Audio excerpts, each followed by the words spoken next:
Welcome, everybody, to a special post-game edition of All In with Art Stapleton, a New York Giants podcast brought to you by NorthJersey.com and The Record. I'm your host, Art Stapleton, high atop here at Ford Field. It is Sunday night, and the New York Giants have lost another heartbreaker. You know, this place is called Detroit Rock City. Well, it's Detroit Rock Bottom for the New York Giants. Take a page out of the Hall of Famers known as KISS, and if any Giants fans should know, playing Ace Frehley, New York Groove at home. Well, this was the complete opposite for the Giants. When are they ever going to hear Ace Frehley again, the late Ace Frehley, in their locker room after scoring touchdowns? It's a vibe that the Giants continue to chase, and it was not a fun locker room for the New York Giants. And, you know, I'd say this. It is one thing to have what's going on with the Giants. If they were 2-10, they lost 12 straight games on the road going back to last season, which is the longest such streak in franchise history.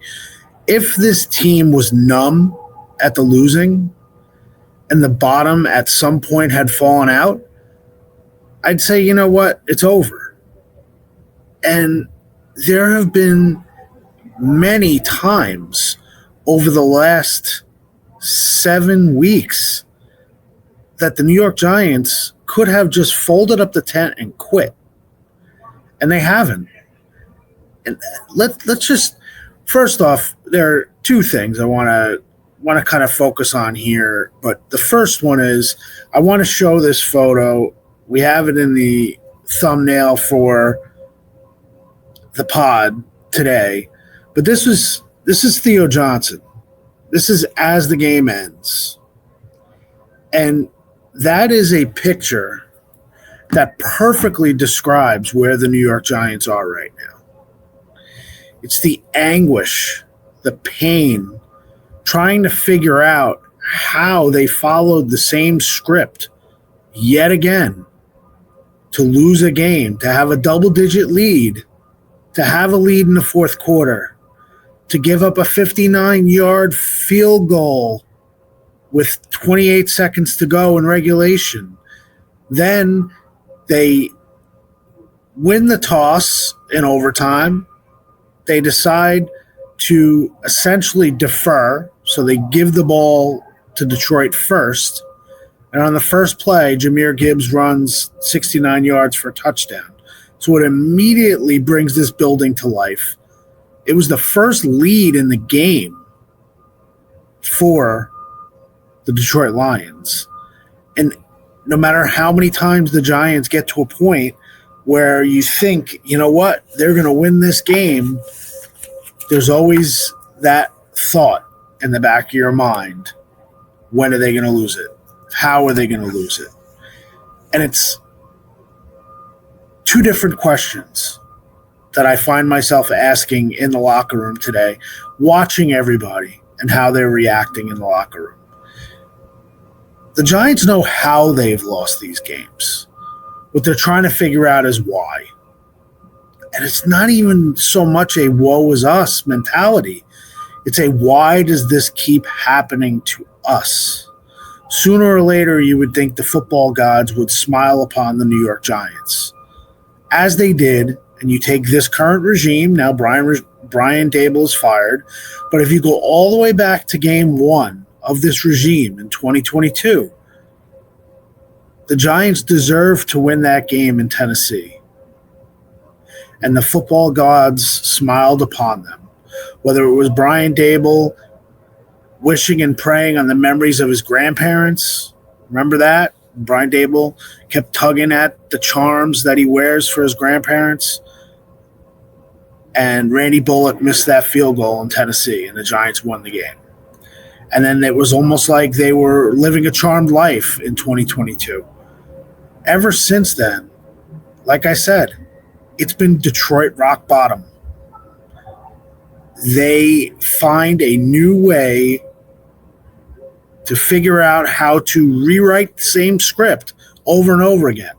I wrote in the story that posted to NorthJersey.com right as soon as the game ended.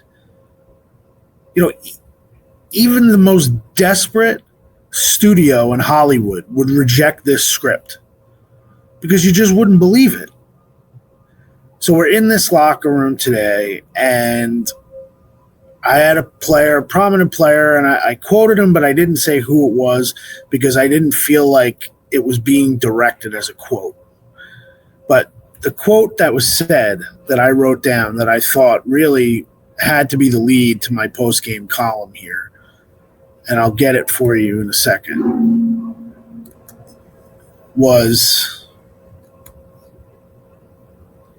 as I get to it, I can't believe this keeps happening to us. Painful disbelief. Never seen anything like it.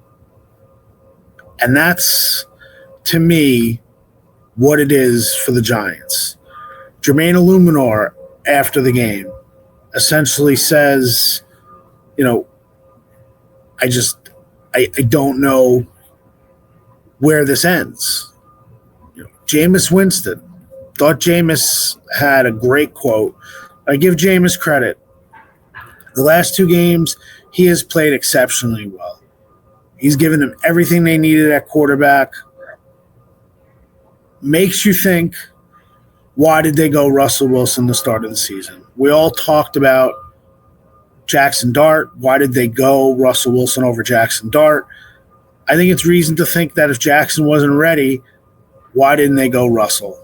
And I think that is a question that this team needs to figure out why they made that call. Because Jameis Winston and what he did the last 2 weeks, yeah, there are mistakes. It's not perfect, but it's different. It was different than the vibe that Russell Wilson gave you.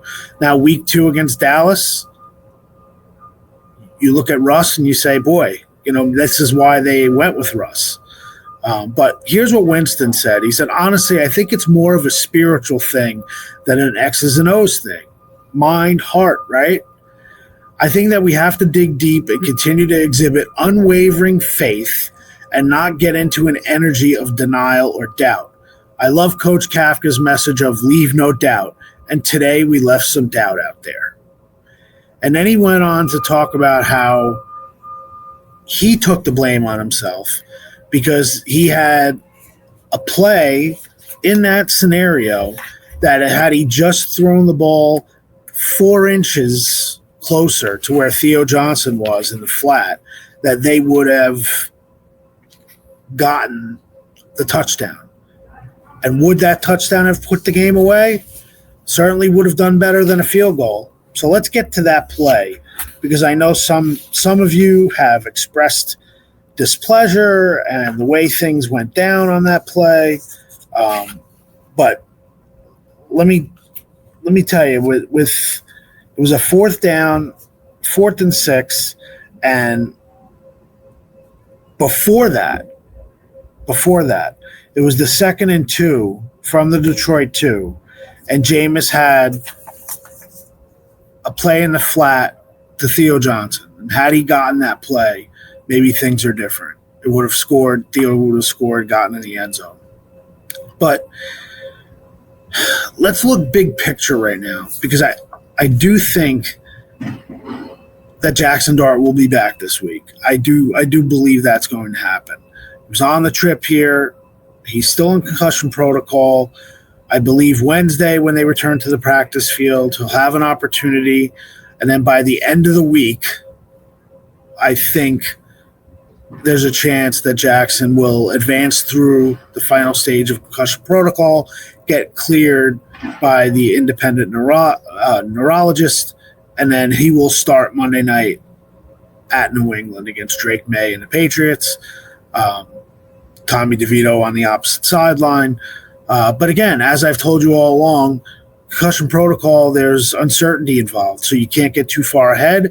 But again, based on everything I'm hearing, Jackson Dart would not have been on this trip with the Giants had he had a setback in concussion protocol. He did not have a setback. He is still in phase 4, and I think that's positive for the Giants moving forward this week. And I do think that Dart will get back on the field and be the starter. But when you lose despite having the two trick plays that they hit today. They hit a flea flicker to Wan'Dale Robinson early, and shout out to Wan'Dale Robinson. I mean, all this talk about how Wan'Dale Robinson is a bust and he's not a good pick for Joe Shane. I know guys that they could have picked in that spot. Wan'Dale Robinson, 9 catches, 156 yards, that touchdown. Then they hit the gadget play of all gadget plays, a reverse to Gunnar Olszewski. Gunnar Olszewski steps up in the pocket and then throws to Jameis Winston. So all of a sudden is Megatron. It's Calvin Johnson in Detroit, steps out of a tackle and gets into the end zone, strikes the Heisman pose. I mean, when these plays are happening, I get it, Giants fans. You're thinking to yourself, we're finally going to win one. And I heard this sentiment, and I do agree with it. It is frustrating for Giants fans, even if you win these games. Now, yes, you hurt your draft selection, your draft spot, but it makes you hate the way games earlier this year went. You hate the fact, if you were to beat Detroit today, you look back at the Denver game and say, I can't believe we blew that game. Dallas in week 2. New Orleans, can't believe we blew that game.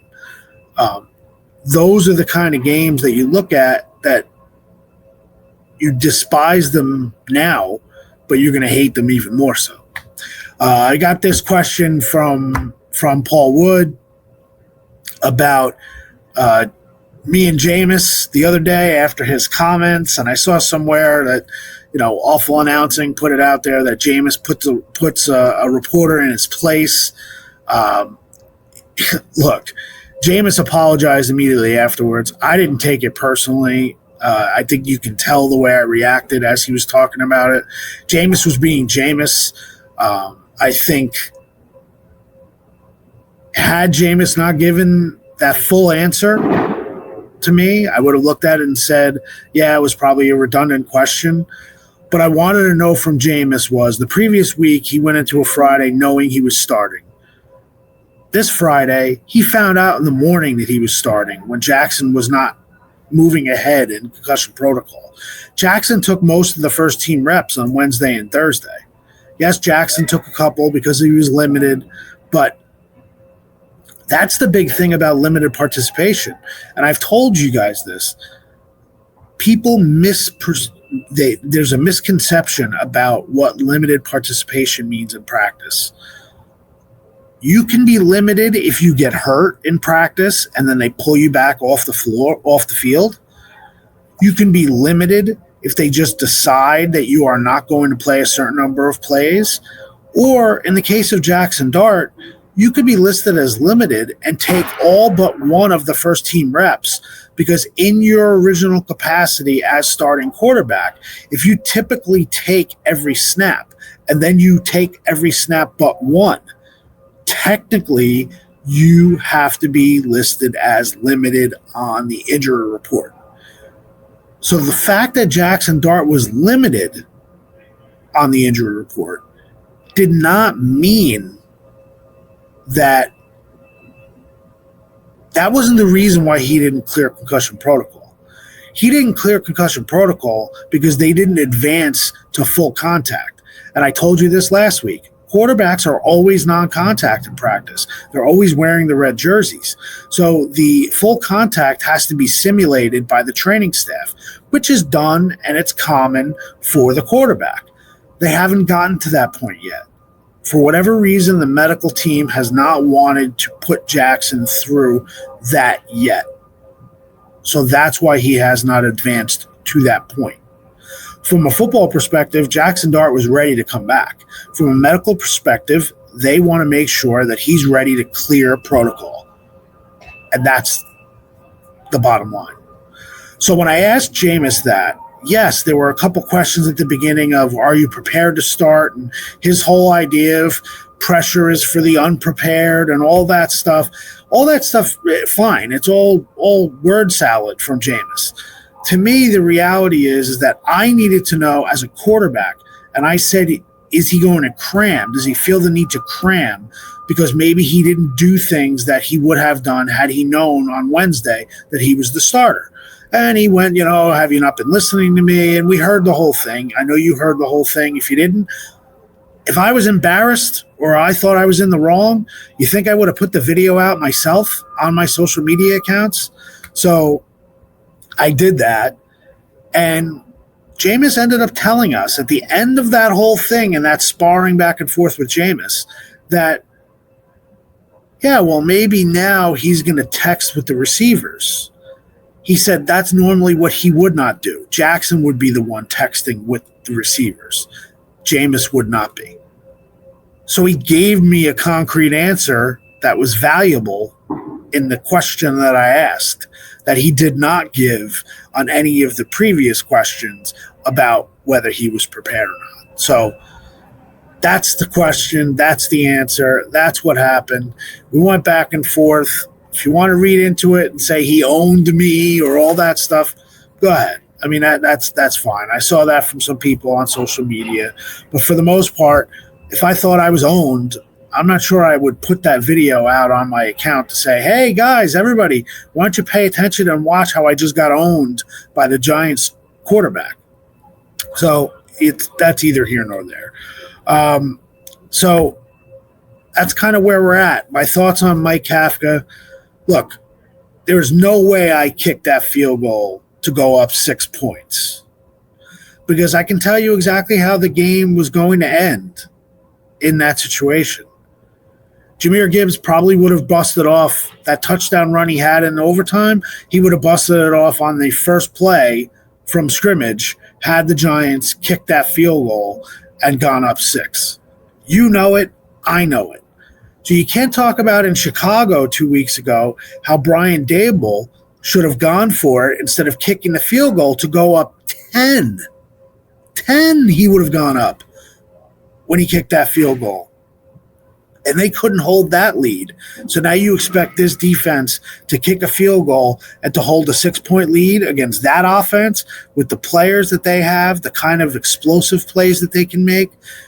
They played it the right way. As Jameis Winston said, his pass should have been 4 inches closer to Theo Johnson. They would have had a touchdown, and who knows, maybe they put that game away right there with the way they were playing. The idea that Dexter Lawrence wasn't on the field for Gibbs' second touchdown, said he got banged up early, would not disclose what his injury was. They were saving him for later in that drive. It's obviously frustrating. You don't want to save your best players. I think of a baseball analogy.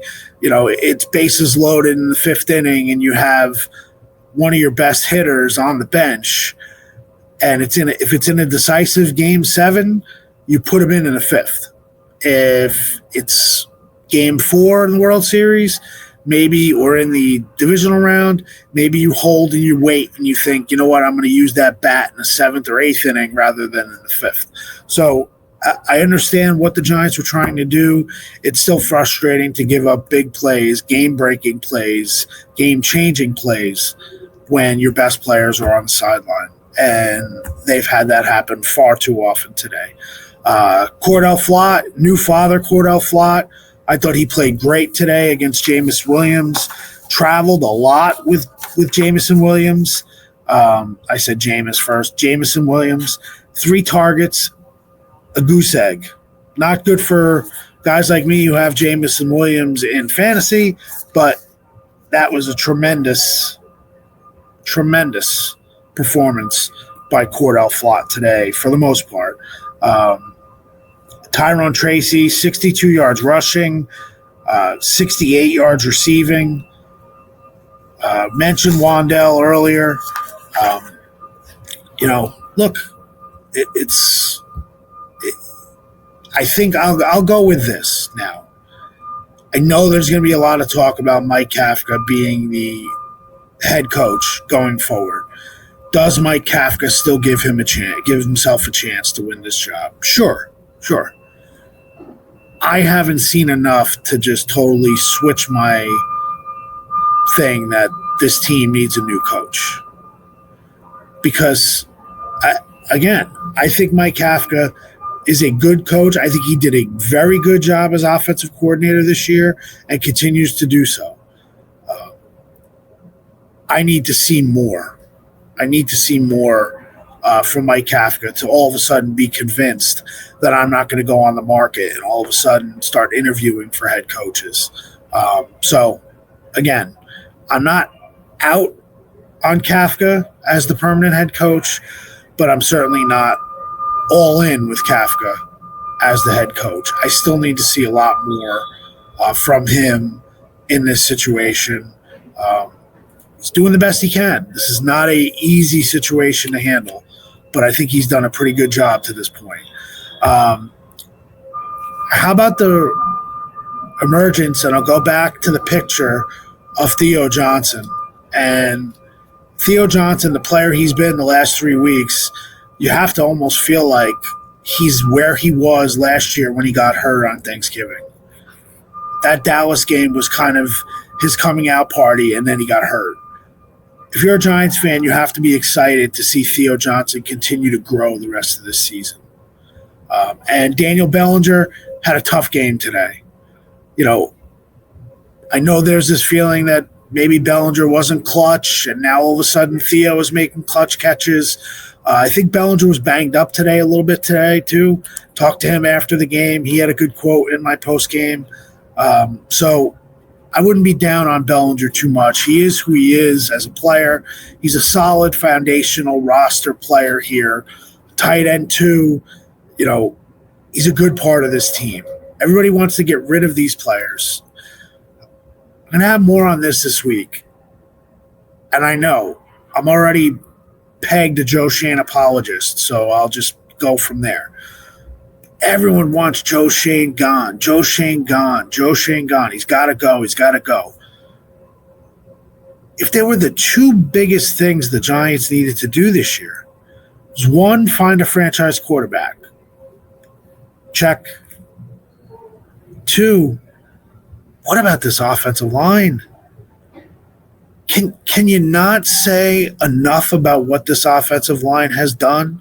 Yes. Sign Jermaine Illuminor. You have the money, find the cap space, sign Jermaine Illuminor, have Marcus Bowe as your swing tackle. If you need to move Bowe inside to play guard, you move him inside to play guard. It worked for David Deal for a long time in this franchise, playing guard, tackle, guard, tackle.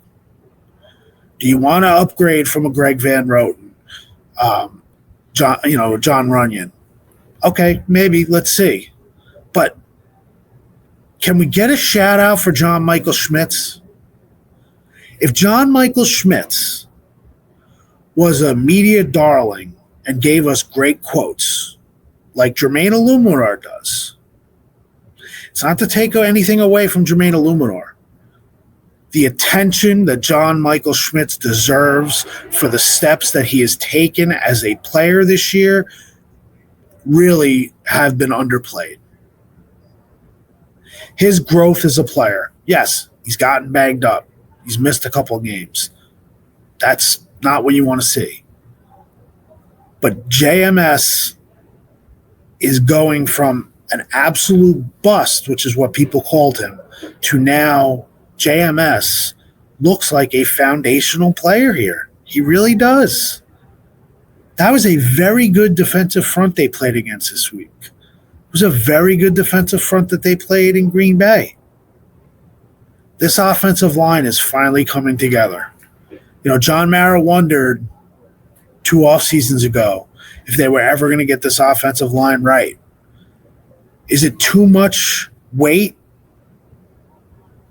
to say that is a huge check mark in the positive column for Joe Schoen?